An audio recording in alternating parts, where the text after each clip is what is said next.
CCTV footage मंगवा ली है। उनके फुटेज देखने से पहले मुझे वो फाइल हर हाल में वहां रखनी होगी, समझो मेरी बात। अच्छा बस बस बस बस, पुरसुकून हो जाओ, मैं आ रहा हूँ।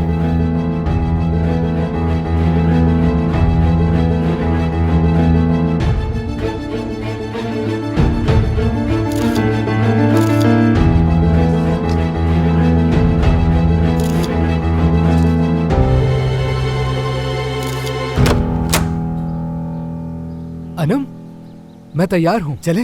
यासिर, अभी नवाल का फोन आया, उसने मुझे फौरन बुलाया है। ये क्या कह रही हो? हमने तो साथ खाना खाने जाना था। मैंने उसे बताया, लेकिन तुम जानते तो हो नवाल को, जब वो जिद पर अड़ जाए तो उसे मनाना मुश्किल हो जाता है। और जाहिर है मैं उसके साथ रहती हूँ तो उसे मना करना मेरे लिए मुश्किल है। मैं फोन पर बात करूंगी, ठीक है?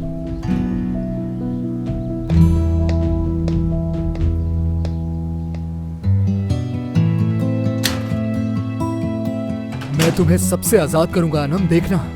मैं तुम्हें तुम्हारी मर्जी की जिंदगी जीने का हक दूंगा। तुम्हारी जिंदगी बदल दूंगा एक दिन में। यासिर के साथ अनम आजाद हवाओं में उड़ती फिरेगी।